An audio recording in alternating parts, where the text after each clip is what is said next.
Hey friends, tonight we're diving into a time of filth, famine, and fire, a world, not of castles and chivalry, but of cold floors, communal toilets, and questionable porridge.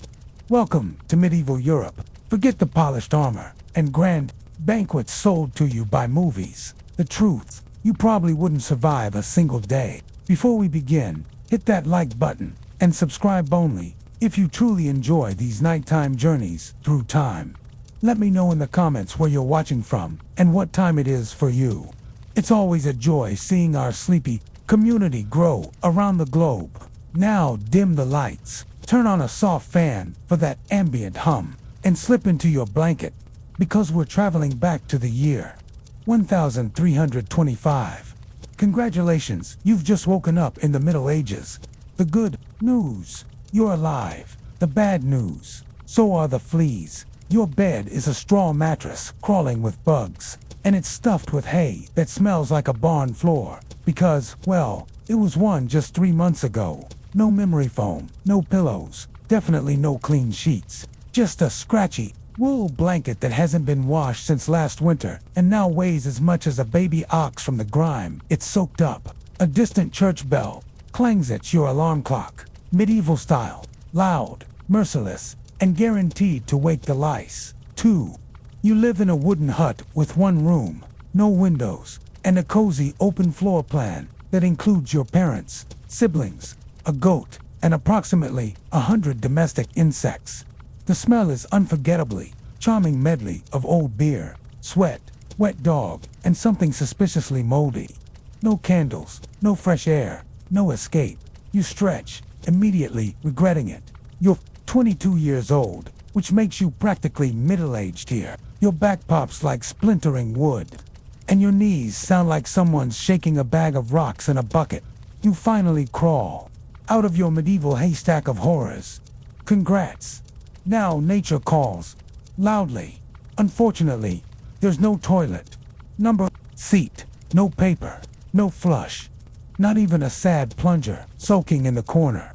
In the 14th century, relieving yourself is part scavenger hunt, part social theater. If you're a peasant, your bathroom is a wooden bucket behind the hut, and it's full because Uncle Tormund had a rough night with those questionable turnips.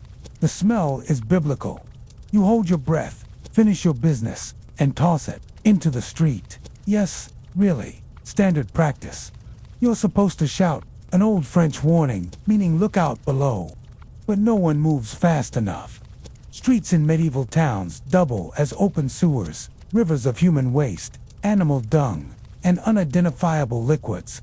If you're lucky enough to live in a town with public latrines, congratulations. You now get to sit shoulder to shoulder with strangers while praying you don't inhale.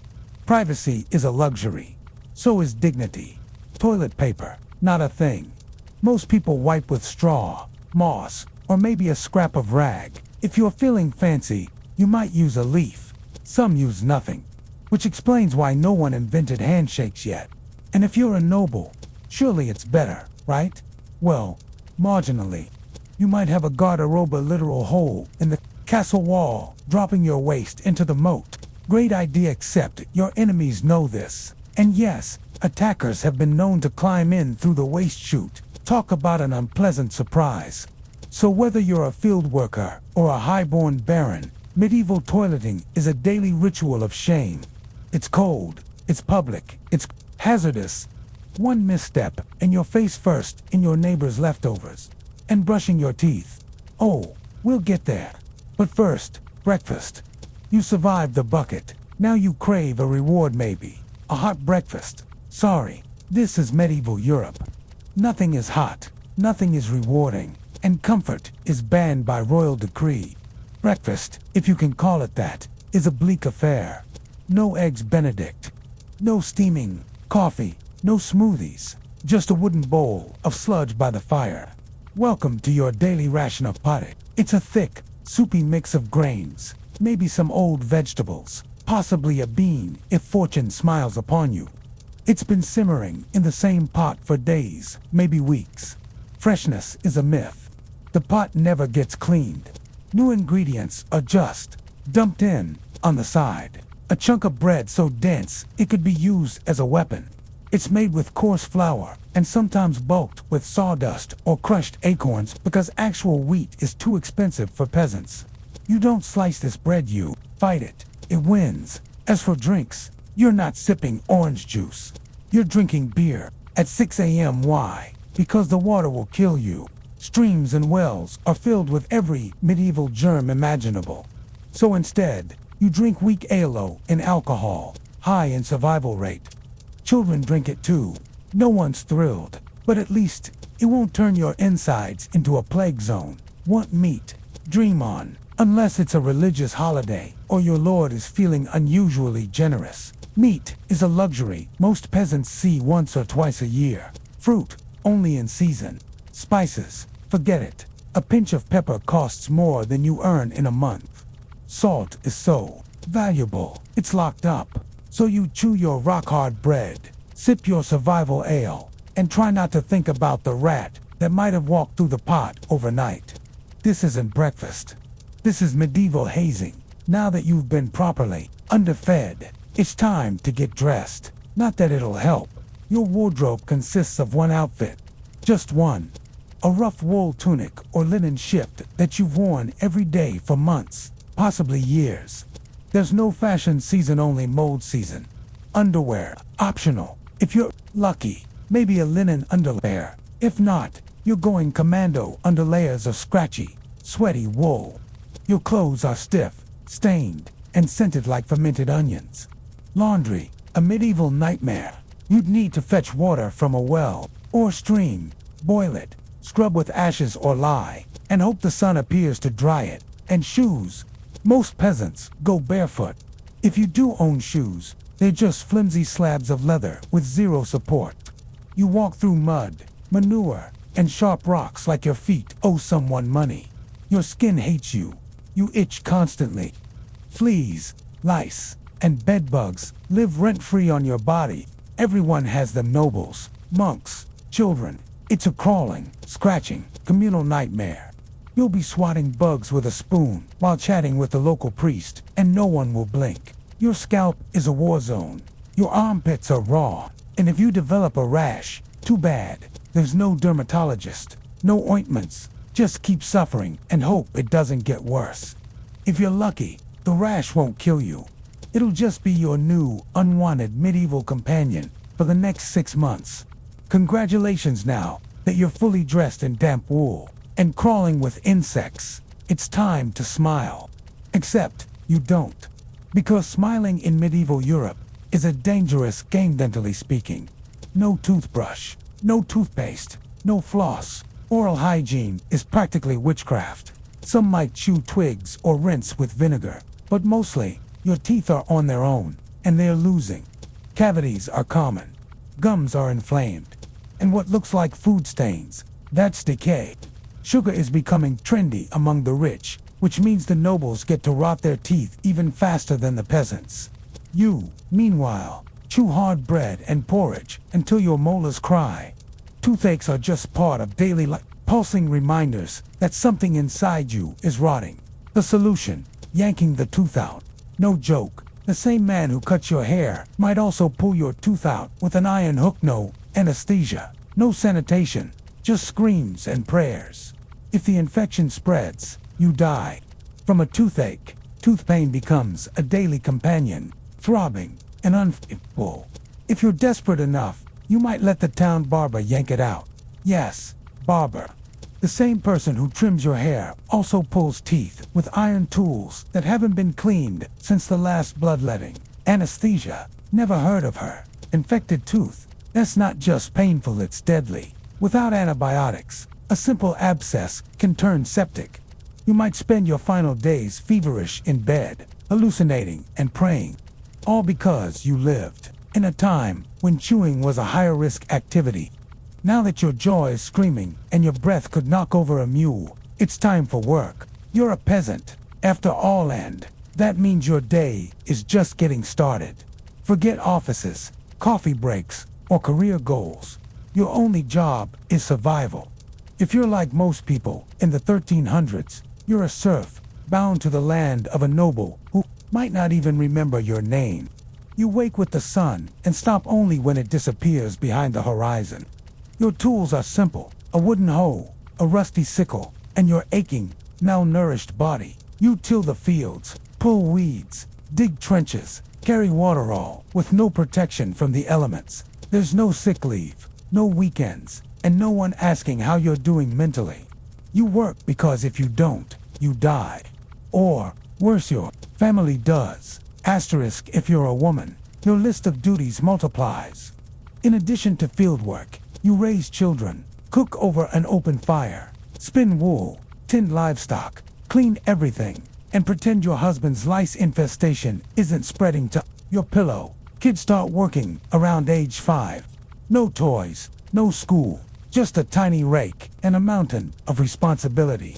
Not a farmer. Maybe you're a blacksmith, tanner, or cooper. Great. You now work with fire, rotting hides, or barrels of animal fat. You'll bleed, burn, or breathe in enough fumes to make your brain swim. And when your body breaks, there's no rest, because if you can't work, you can't eat. And no one has time to miss you.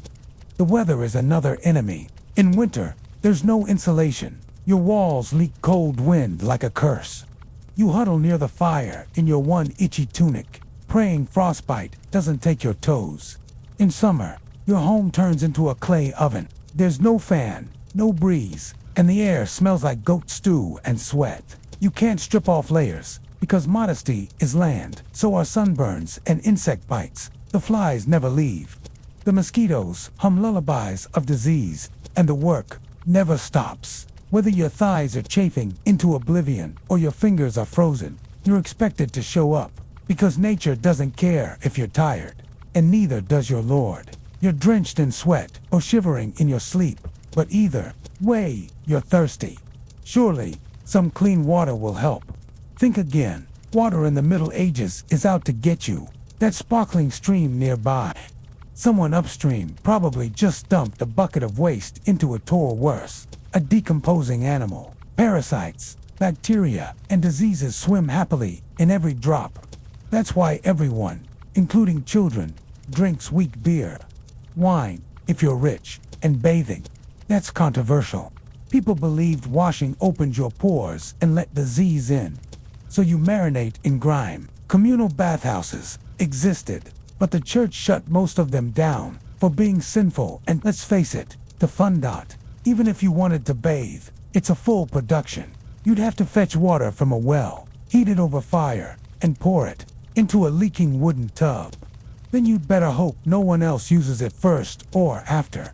And rainwater. It's stored in barrels where birds poop and bugs thrive. So whether you drink it, bathe in it, or just splash it on your face, water is a gamble. A wrong sip could land you in bed with dysentery, fever, or something worse. In the Middle Ages, water wasn't life, it was Russian roulette. And if water doesn't kill you, a stubbed toe might, because even the tiniest wound can become infected and fatal. You're sick now. Maybe from the water, maybe from that suspicious turnip. Either way, you need a doctor. To batter in the 1300s. Medicine here is more faith than science. Everything wrong with you is blamed on imbalanced humors. Blood, phlegm, yellow, bile, and black bile. The cure, bloodletting, either with a knife or with leeches. Got a headache? That's an excess of black bile. Take this laxative and pray. Feeling anxious? That's your humors being dramatic. Here's a cold compress and a priest to prepare you for death just in case. Surgical tools are rarely washed, and pain relief is just passing out from the agony. Break a bone. Hope it heals crooked. Get an infected wound. You might die from sepsis. Stomach pain. Must be divine punishment. Confess your sins and try not to vomit. If by some miracle you survive, everyone praises the church, not the doctor who gave you beetle paste and then recited the Lord's Prayer over your face. Germ theory. Centuries away. Antibiotics. Unheard of. Pain is expected. Suffering is normal. And if you complain, you might be accused of heresy. So you grit your teeth. What's left of the man? Carry on. Because, in the Middle Ages, surviving the cure was often harder than surviving the disease. After a long day of labor, lice, and leeches, it's finally time to eat again. Maybe this meal will be better. Unlikely. Food preservation doesn't exist. There's no fridge, no freezer, just hope. Meat, if you have any, has been hanging for days, covered in flies and mystery liquids. Bread might be bulked with sawdust or bark to make it stretch. During rye season, there's a fun surprise ergota fungus that causes seizures, hallucinations, and sometimes death. Vegetables, if it's turnip season, you're in luck. Again, for the 10th meal in a row. Fruit rots quickly. Spices are for the rich. Most food tastes like old socks dipped in mud and sadness. Your stew has no flavor. Your bread breaks teeth. Your beer is weak, and your appetite is smaller than your chances of survival. Every bite is a risk. That rabbit you caught in the woods. Illegal. Poaching is punishable by death. Yes, death. For eating dinner. So you sit by the fire, chewing gritty bread, wondering if the twitch in your stomach is hunger or another infection. Food in medieval Europe doesn't nourish. It tests you. And just when you think the day is finally winding down, remember you still have to go to church. Every day, or risk eternal damnation. In medieval Europe, religion is life. It's not a personal choice, it's the law. The church controls everything. Your calendar, your education, your marriage, your death. Forget to bow. Sin. Eat meat on the wrong day. Sin. Have a dream about your neighbor's wife. Double sin. And hell is very, very real. Priests describe it in detail. Rivers of fire, lakes of boiling blood, demons with pitchforks, and eternal screaming. The Bible, you can't read it. It's in Latin. Only priests and that one smug noble boy with a tutor can understand it. So if the priest says your crop failed because you didn't pray hard enough, better kneel harder next time. You're expected to give 1/10 of everything you earn to the church. It's called a tithe. Grow wheat, give wheat. Raise chickens, give eggs. Have nothing, give anyway. And don't think holidays mean rest.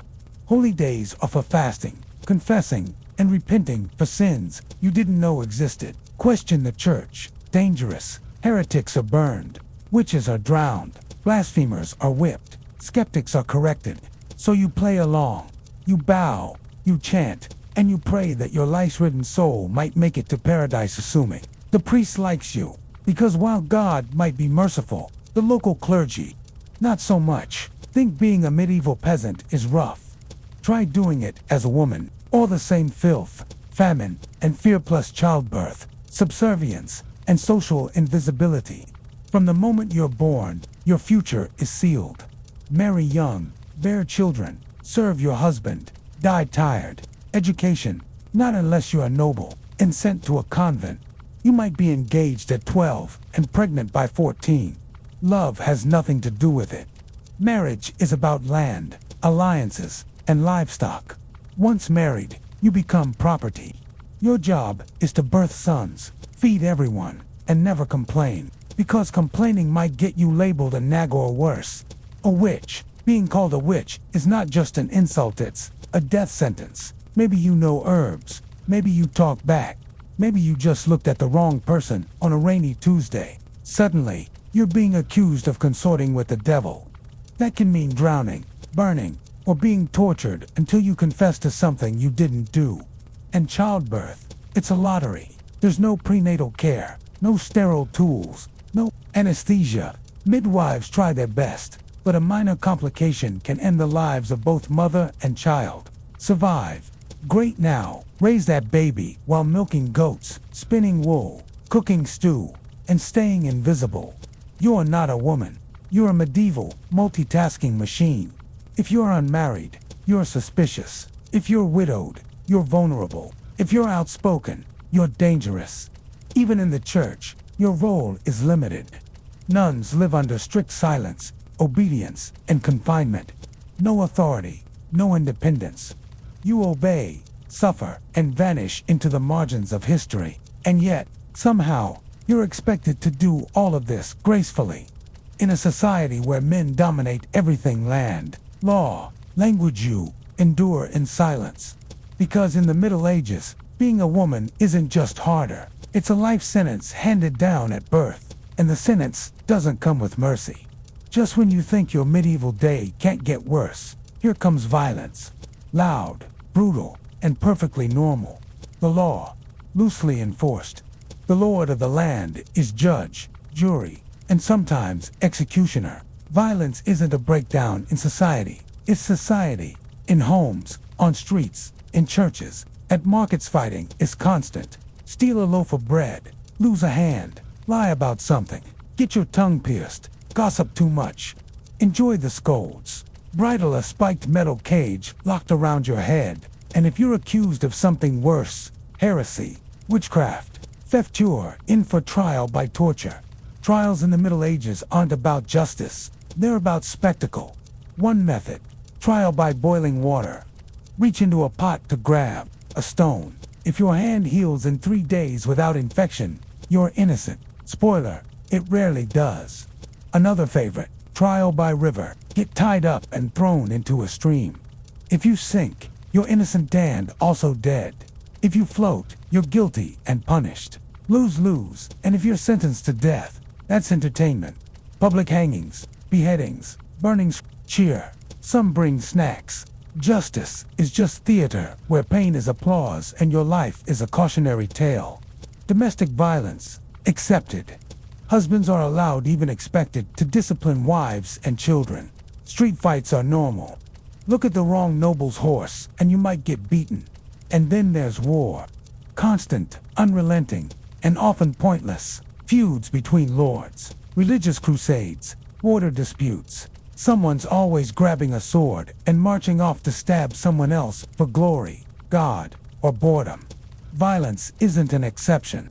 It's the rule. Everyone lives with the knowledge that death could come from disease, starvation, or a guy with a club who didn't like your face. So you keep your head down. Always. You've survived the lice, the leeches, the laundry-less nightmare, and the ever-looming threat of disembowelment. But now comes the final chapter, death. If you're alive past 40, you're a legend.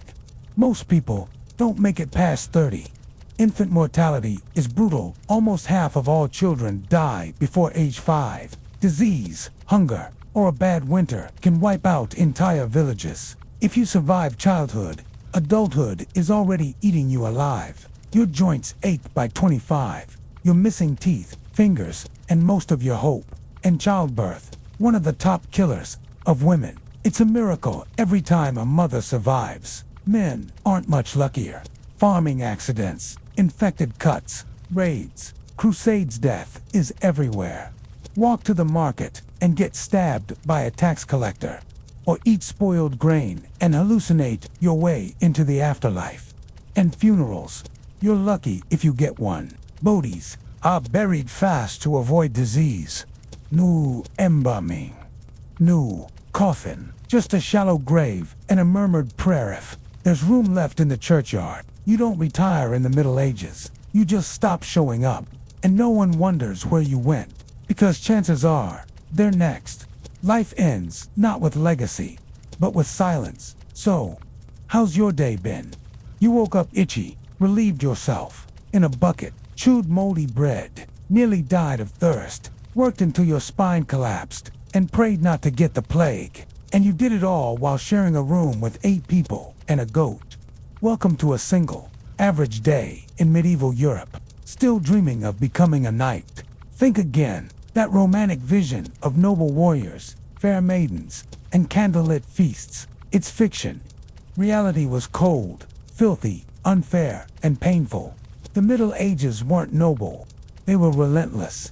If you were born poor, you stayed poor. If you were born rich, you had better food and thicker cloaks, but you still lived in a drafty stone prison with rats, arranged marriages, and a high risk of death from splinters. Nobles were just as likely to die young, only with better jewelry, simpler times.